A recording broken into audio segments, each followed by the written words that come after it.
ஓம் பிரம்மதேவாய நம. சொர்ணகிரீஸ்வர சித்த வைத்தியம் நேயர்கள் அனைவருக்கும் எனது அன்பான வணக்கத்தை தெரிவித்துக் கொள்கிறேன். பொதுவாக மனுஷனுக்கு 2 பிரச்சனை அதிகமாகிடுச்சுன்னா உடம்புல எல்லா நோயும் வந்துடுங்க. அந்த 2 பிரச்சனை எதுனா, பித்தம், உடம்பு சூடு, அதாவது உடல் சூடுன்னு சொல்லக்கூடிய உடம்பு வந்து ஹீட்டாகவே இருக்கும் சில பேருக்கு. இப்படி இருந்துச்சுன்னா ஆண்மை பிரச்சனையிலேருந்து, மலச்சிக்கல்லேருந்து, மூலத்துலேருந்து இப்படி எல்லா பிரச்சனையுமே வந்துடும். அதே போல் பித்தம் அதிகமாக இருந்தாலும் அது அதிகமாக கல்லீரலையும் பாதிக்கும், தலை சுத்தம், பலவிதமான நோய்களுக்கு இடமளிச்சிடும். நோய்கள் வந்ததுக்கப்புறம் அந்த நோயை தீர்க்கக்கூடிய மருந்துகளை நம்ம தேடி போவோம், அது சம்மந்தமான மருந்துகளே எடுத்துக்கிடுவோம். ஆனால் அடிப்படையாக இருக்கக்கூடிய இந்த பித்தம் அதிகரிப்பும் உடம்பு சூடு அதிகரித்தலையும் நம்ம மறந்துடுவோம். ஆனால் இந்த நோய்களை குணப்படுத்துகிறோமோ இல்லையோ, இந்த அடிப்படை எதில் இந்த நோய் உருவானுச்சு அப்படின்னு பார்த்து அதை நம்ம சரி பண்ணிட்டோம்னா அதுக்கப்புறம் இருக்கக்கூடிய நோய்களை நம்ம ஈஸியாக குணப்படுத்திடலாம். அப்படி தான் எல்லாருமே பித்தமும் உடம்பு சூடையும் கவனிக்காமல் விட்டுட்டு அதுக்கப்புறம் அந்த நோய்களையே பார்த்துக்கிறதுனால தான் நோய்கள் சீக்கிரம் குணமாகாமல் நீண்ட நாட்களுக்கு நம்மளை நோயாளியாகவே வச்சுருக்கோம். சரி, இப்போ பித்தமும் உடம்பு சூடும் அதிகரிச்சிருச்சுன்னா அதை உடனே போக்குறதுக்கான ஒரு மருந்தை சொல்லுங்கன்னு நீங்கள் கேட்கலாம். அதுக்கான ஒரு மருந்தை தான் இப்போ உங்களுக்கு நான் சொல்ல வந்திருக்கிறேன். அது ரொம்ப சிம்பிளுங்க, நீங்களே வீட்டில் செஞ்சு தயார் பண்ணிக்கலாம் இந்த மருந்தை. இது ஒரு லேகியம்தான். இதை நீங்கள் சிம்பிளாக நீங்கள் தயார் பண்ணி இந்த லேகியத்தை நீங்களே பயன்படுத்திக்கிட்டு வந்தீங்கன்னா உங்களுக்கு இந்த 2 பிரச்சனையுமே, அதாவது பித்தம், உடம்பு சூடு, இது 2மே சமநிலைக்கு வந்துடும். அதிகரித்தாலும் சரி, குறைஞ்சாலும் சரி, உங்களுக்கு இந்த லேகியத்தை நீங்கள் சாப்பிட்டதுக்கப்புறம் 2 சமநிலைக்கு வந்துடும். அதுக்கப்புறம் உங்களுக்கு என்ன நோய் இருக்கோ அந்த நோய்க்கான மருந்தை நீங்கள் எடுத்துக்கலாம். இல்லை நோய் இல்லைனாலும் பரவாயில்ல, உடம்புல உங்களுக்கு பித்தமும் உடம்பு சூடும் அதிகரிச்சிருச்சுன்னா நீங்கள் யாராக இருந்தாலும் இந்த லேகியத்தை தயார் பண்ணி சாப்பிடுங்க. சரி, இப்போ இந்த லேகியம் தயார் பண்ணுறதுக்கான மூலப்பொருட்கள் என்னென்னு இப்போ நம்ம பார்க்கலாம்.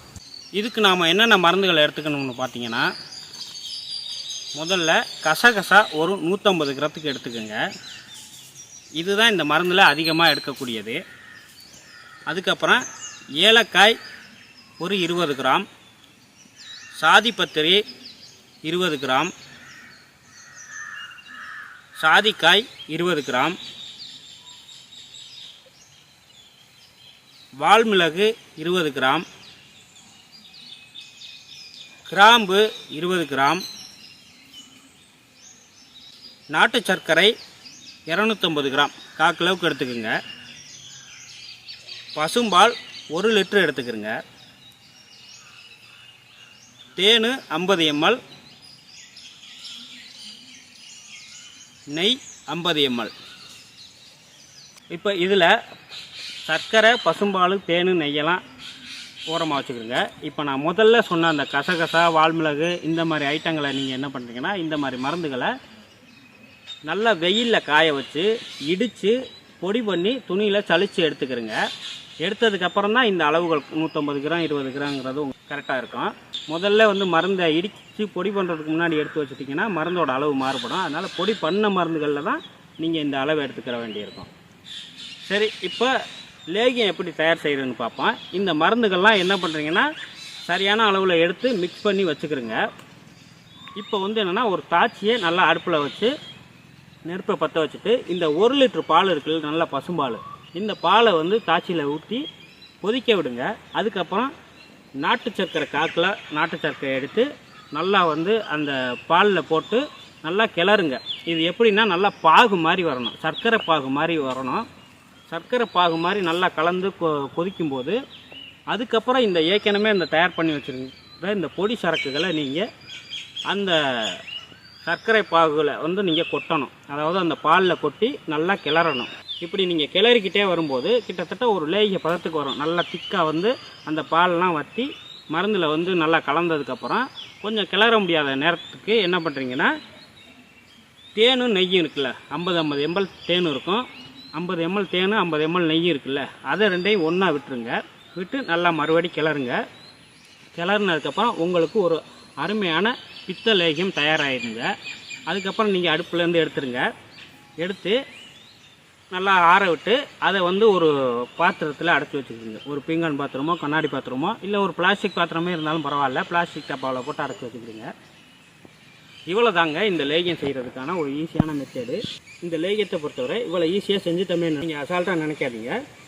இதோட பவர் என்னென்னா, உங்கள் உடம்புல சூடு அதிகரித்து பித்தமும் அதிகரிக்கும் போது ஏகப்பட்ட பிரச்சனைகள் வரும்னு நான் முன்னாடியே சொல்லியிருந்தேன். பொதுவாக அந்த ஆன்ம பிரச்சனைகள் வரக்கூடியது, உள்ளுறுப்புகளில் ஏற்பட பிரச்சனைகள் வரக்கூடியது, கல்லீரல் பிரச்சனை அல்லது மனக்குழப்பம், நல்ல தூக்கம் இல்லாமல் இருக்கிறது, இதெல்லாம் வந்து இது ரெண்டுமே அதிகரிக்கும் போது, இதில் பித்தம் அதிகரித்து ஒரு சில பேருக்கு பித்த மயக்கம் இருக்கும். அதாவது அடிக்கடி தலை சுத்தம், காலையில் எழுந்திரிச்சதும் நாக்கில் எச்சி ஊறும், ரொம்ப கசப்பாக இருக்கும் அந்த எச்சில் பார்த்தோம்னா வெறும் வயிற்றில் நம்ம இருக்கும்போது.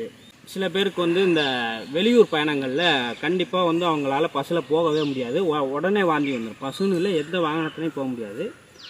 அவங்கெல்லாம் என்ன பண்ணலாம்னா, இந்த லேகியத்தை வந்து ஒரு நெல்லிக்காய் அளவுக்கு எடுத்து காலை மாலை 2 வேளையும் தொடர்ந்து 48 நாட்கள் சாப்பிட்டு வர வேண்டுங்க. இப்படி நீங்கள் சாப்பிட்டு வரும்போது உங்களுடைய பித்தமானது ரொம்ப சீக்கிரமாக குறைய ஆரம்பிச்சிடும். இந்த 48 நாளில் உங்களுக்கு பூரணமாக பித்தம் வந்து சுத்தமாக விலக ஆரம்பித்து உங்களுக்கு உடம்புல பித்தம் கட்டுப்பாட்டுக்கு வந்துடுங்க. அதே போல் உடம்பு சூடு இருக்கிறவங்களுக்கும் இந்த தூக்கம் இல்லாமல் மனக்குழப்பத்தோடு அலைவாங்க, ஒழுங்காக சாப்பிட முடியாது, நல்ல பசி எடுக்கும், ஆனாலும் சாப்பிட முடியாது, உடம்பு வந்து ஒல்லியாக இருப்பாங்க. அதே போல் தூக்கத்தில் சொப்பன கலிதம் ஏற்படும். இவங்கெல்லாம் என்ன பண்ணலாம்னா, இந்த லேகியத்தை அதே மாதிரி நெல்லிக்காய் அளவுக்கு காலை மாலை 2 வேளையும் சாப்பிட்டுக்கு வரணும். இதை நீங்கள் வெறும் வயிற்றில் கூட சாப்பிட்லாம், சாப்பாட்டுக்கு அப்புறம் சாப்பிட்ணும் ஒன்றும் கிடையாது. ஆனால் வெறும் வயிற்றுலையும் சாப்பிட்லாம், சாப்பாட்டுக்கு அப்புறமும் சாப்பிட்லாம், இதனால் எந்த பாதிப்பும் இல்லை. இதை நீங்கள் செஞ்சு சாப்பிட்டுக்குவாங்க. உடம்பு சூடும் இந்த 48 நாளில் ரொம்ப சீக்கிரமாக குறைஞ்சி நல்ல பூரண குணமடைஞ்சிருவீங்க. அப்புறம் வந்து உங்களுக்கு உடம்புல சூடே இருக்காது, நல்லா ஒரு உடம்பு வந்து குளிர்ச்சி அடைய ஆரம்பிச்சிடும். அந்தளவுக்கு பவரை கொடுக்கக்கூடியது இந்த லேகியம். இதில் முக்கியமாக வந்து கசகசா தான் அதிகமாக நீங்கள் சேர்க்கணும். இன்றைக்கி கசகசா விலை கூட தான், இருந்தாலும் வாங்கி சேர்த்துக்கிட்டிங்கன்னா இதோட பவரை நீங்கள் சாப்பிட்டதுக்கப்புறம் கண்டிப்பாக உணர்வீங்க. நீங்கள் இதை செஞ்சு சாப்பிட்டு பார்த்துட்டு கமெண்டில் வந்து எப்படி இருந்துச்சுன்னு சொல்லுங்கள். மேலும் உங்களுக்கு ஏதேனும் இந்த மருந்தில் சந்தேகம் இருந்துச்சுன்னா திரையில் தெரியக்கூடிய எனது அலைபேசி எண்களுக்கு தொடர்பு கொண்டு உங்களுடைய சந்தேகங்களை தெரிவித்து விளக்கங்களை பெற்றுக்கொள்ளுங்கள். நீங்கள் இது போன்ற மருத்துவ வீடியோக்களை தொடர்ந்து காண எங்களது சொர்ணகிரீஸ்வரர் சித்த வைத்தியம் சேனலை சப்ஸ்கிரைப் செய்து வைத்துக்கொண்டு பக்கத்தில் உள்ள பெல் சிம்பலையும் கிளிக் பண்ணிடுங்க. அப்போ தான் நாங்கள் பதிவிடுற ஒவ்வொரு வீடியோவையும் நீங்கள் உடனுக்குடன் காண முடியும். சரி நேயர்களே, இந்த வீடியோ எப்படி இருந்துச்சுன்னு பார்த்துட்டு இதுக்கு ஒரு லைக்கை போட்டுருங்க. மீண்டும் அடுத்த வீடியோவில் சந்திக்கும் வரை உங்களிடமிருந்து விடைபெற்றுக் கொள்கிறேன். நன்றி, வணக்கம்.